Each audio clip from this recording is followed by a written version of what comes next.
अस्सलाम वालेकुम eighth class. उम्मीद है स्टूडेंट आप सब खैरियत से होंगे। अपने टॉपिक का आगाज़ करते हैं, लेकिन इससे पहले कि हम अपने टॉपिक का आगाज़ करें मैं एक बात आपको बता दूं। आपने अगर मुझसे साइंस के लेसन के बारे में कुछ पूछना होता है तो बच्चों प्लीज़ आपने अपना जो टॉपिक है उसका नाम लिख के मुझे भेजना है, या जो पिक्चर है वो सेंड करें। मुझसे ये ना पूछें कि फ़र्स्ट लॉन्ग का आंसर क्या है या सेकंड लॉन्ग का आंसर क्या है, क्योंकि अभी हम सिर्फ लॉन्ग जो आपके बुक के जो टॉपिक हैं वो हम अभी समझ रहे हैं। मैं उनके लेक्चर में दे रही हूँ। नंबरिंग क्या है उसके ऊपर आपने कंसंट्रेट नहीं करना। आपने सपोज़ अगर आपने पूछना है कि इंटर न्यूरॉन जो न्यूरॉन है इसका फुल टॉपिक हमने करना है या फुल पैराग्राफ करना है, या टाइप्स ऑफ न्यूरॉन है इसका फुल पैराग्राफ करना है, तो मैं इस तरह से आपको अच्छी तरीके से आंसर जो है वो दे सकती हूँ। वैसे भी अब आप एट्थ क्लास में आ गए हैं, अपना थोड़ा सा स्टडी लेवल हाई कीजिए। तो कोई भी आपने अगर क्वेश्चन पूछना है मुझसे तो प्लीज़ आप जो आपका टॉपिक है उसका नाम लिख के मुझे भेजें कि टीचर ये लॉन्ग हमने फुल करना है, पैराग्राफ फुल इसका हमने याद करना है, या जो भी है। अब ये ना बताएं कहीं मुझसे कि फ़र्स्ट लॉन्ग है या सेकंड लॉन्ग है, क्योंकि इस तरह मुझे भी समझने में थोड़ी सी मुश्किल होती है कि फ़र्स्ट लॉन्ग सेकंड लॉन्ग, क्योंकि मैं सिर्फ यहाँ लॉन्ग लिख रही हूँ, मैं आपको नंबर नहीं बता रही। क्योंकि फ़र्स्ट लॉन्ग सेकंड लॉन्ग जो होगा वो बैक एक्सरसाइज के मुताबिक होगा, इसके मुताबिक नहीं होगा। अभी ये हम जो टॉपिक है हम सिर्फ वो पढ़ रहे हैं। कल हमने सेंट्रल नर्वस सिस्टम स्टार्ट किया था, उसमें हमने पढ़ा था कि सेंट्रल नर्वस सिस्टम के 2 पार्ट्स होते हैं, ब्रेन एंड स्पाइनल कॉर्ड। फिर हमने ब्रेन की स्टडी स्टार्ट की थी कि जो ब्रेन है इसके 3 पार्ट्स हैं, फोर ब्रेन होता है, मिड ब्रेन और हाइंड ब्रेन, जिसमें से फोर ब्रेन और जो मिड ब्रेन कंप्लीट हो गया था। आज हमने हाइंड ब्रेन स्टार्ट करना है। आपकी बुक बता रही है कि हाइंड ब्रेन जो है उसके 3 पार्ट्स होते हैं, सेरिब्रम होता है नंबर 2, इसमें जो पोन्स हैं वो होते हैं, और नंबर 3 इसमें मेडुला ऑब्लांगेटा होता है। अब ये देख लीजिए आपकी बुक में ये हाइंड ब्रेन है और ये इसके 3 पार्ट्स हैं, सेरिब्रम है, फिर जो पोन्स हैं और फिर मेडुला ऑब्लांगेटा। अब इनकी फंक्शनिंग पे आ जाते हैं कि सेरिब्रम लिखा हुआ इन्होंने कि cerebrum lies under the back part of the cerebrum. ये सेरिब्रम है और ये सेरिबलम, इसमें एल आता है। ये सेरिब्रम है और ये सेरिबलम है, तो ये सेरिब्रम की निचली साइड पे मौजूद है, इसकी बैक साइड पे मौजूद है।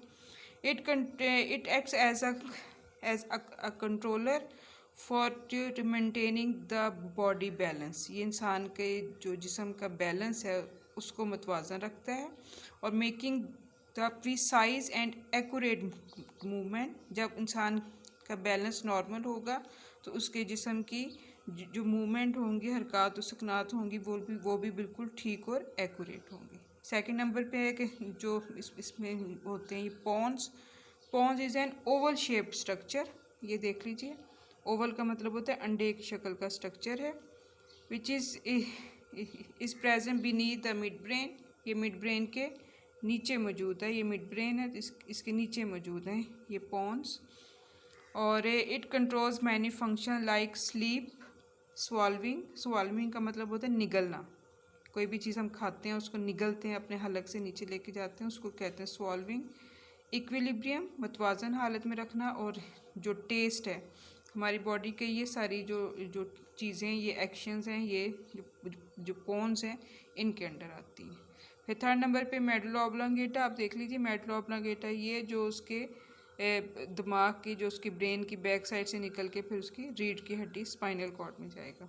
Medulla oblongata forms the posterior part of the brain, यानी ये ब्रेन का पिछला हिस्सा बनाता है। वेयर इट इज़ जो होता है connected with the spinal cord के साथ जाके बाद में अटैच हो जाता है। मेडुला ऑब्लांगेटा कंट्रोल सबसे इंपॉर्टेंट फंक्शन इसके हैं, heart beat, breathing and digestion etcetera, यानी हमारे दिल की धड़कन को, हमारी सांस लेने की रफ्तार को और हमारे खाना हजम होने को, ये सारे फंक्शंस को मेडुला ऑब्लांगेटा कंट्रोल करता है।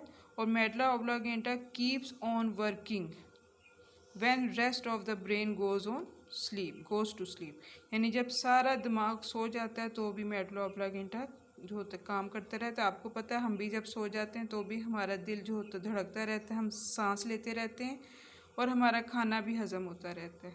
जबकि बाकी ऊपर वाले फंक्शन जो होते हैं स्लीप का और ये टेस्ट, इक्विलिब्रियम, सॉल्विंग और बाकी सारे फंक्शन ये उस वक्त होते हैं जब हम उठे हुए होते हैं, जब हम लोग जागे हुए होते हैं, तब हम जो ब्रेन है वो फंक्शन करता है और ये सारे काम होते हैं। लेकिन जब हम सो जाते हैं तो हमारे ब्रेन का सिर्फ जो मेडुला ऑब्लांगेटा है ये सिर्फ अपनी फंक्शनिंग में होता है, ये अपनी अपनी वर्किंग में होता है, क्योंकि इसके ज़िम्मे काम जो है वो हार्ट बीट को कंट्रोल करना है, ब्रीदिंग और डाइजेशन को कंट्रोल करना है। ये भी साथ ही लिख लीजिएगा आप लोगों ने कि human brain of an adult, यानी एक बालिग इंसान का जो जिसकी उम्र 18 साल से ऊपर हो, उसके ब्रेन का उस जो होता है वज़न 1.5 kg होता है and it consist of this much neuron. अब इसको आपकी जो गिनती है आप उसके हिसाब से देख लीजिएगा कि इसमें कितने न्यूरॉन हैं, क्योंकि आपकी बुक में लिखा हुआ है कि इंसान के अंदर इंटर न्यूरॉन का इसमें लिखा हुआ कि billions of neuron inter neuron होते हैं। लेकिन ये वाले न्यूरॉन जो होंगे सेंसरी भी होंगे, इसमें इंटर न्यूरॉन भी होंगे और जो मोटर न्यूरॉन भी होंगे। इसके बाद स्पाइनल कॉर्ड, क्योंकि आपने पढ़ा है कि central nervous system comprises brain and spinal cord, तो ये वाला जो आपका टॉपिक है इसमें ब्रेन के भी ये तीनों पार्ट्स हैं और स्पाइनल कॉर्ड भी है। Spinal cord is an extension of medulla oblongata. जो स्पाइनल कॉर्ड है ये मेडुला ऑब्लांगेटा की एक एक्सटेंशन है, यानी मेडुला ऑब्लांगेटा आगे जाके स्पाइनल कॉर्ड में चेंज हो जाता है।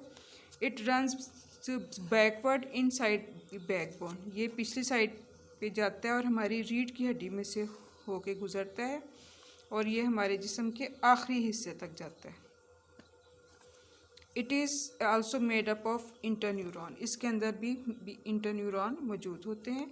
स्पाइनल कॉर्ड जो होता है ये हमारी ब्रेन और हमारी बॉडी के डिफरेंट पार्ट्स के दरमियान राब्ता कायम करते हैं। ये हमारा ब्रेन है और ये स्पाइनल कॉर्ड है, तो जो हमारे ब्रेन से जो भी ऑर्डर आएगा वो ये जो स्पाइनल कॉर्ड है इधर से होते हुए हमारी बॉडी के मुख्तलिफ हिस्सों तक जो है वो जाएगा। It also control some reflex action that is immediate and involuntary action, ये आगे आएगा टॉपिक में तब आपको समझाऊंगी, एंड सब अदर इनवॉलेंट्री एक्शन। तो ये जो स्पाइनल कॉर्ड है उसके ज़िम्मे ये काम होते हैं। तो इधर आके आपका एक्सप्लेन सेंट्रल नर्वस सिस्टम का टॉपिक कंप्लीट हो गया। ये सारा आप लोगों ने अपनी कॉपीज़ पे लिखना है और याद करना है। जो डायग्राम आपसे बन सकती है, अगर ये डायग्राम आपसे बन सकती है तो ठीक है, अगर नहीं तो कोई बात नहीं।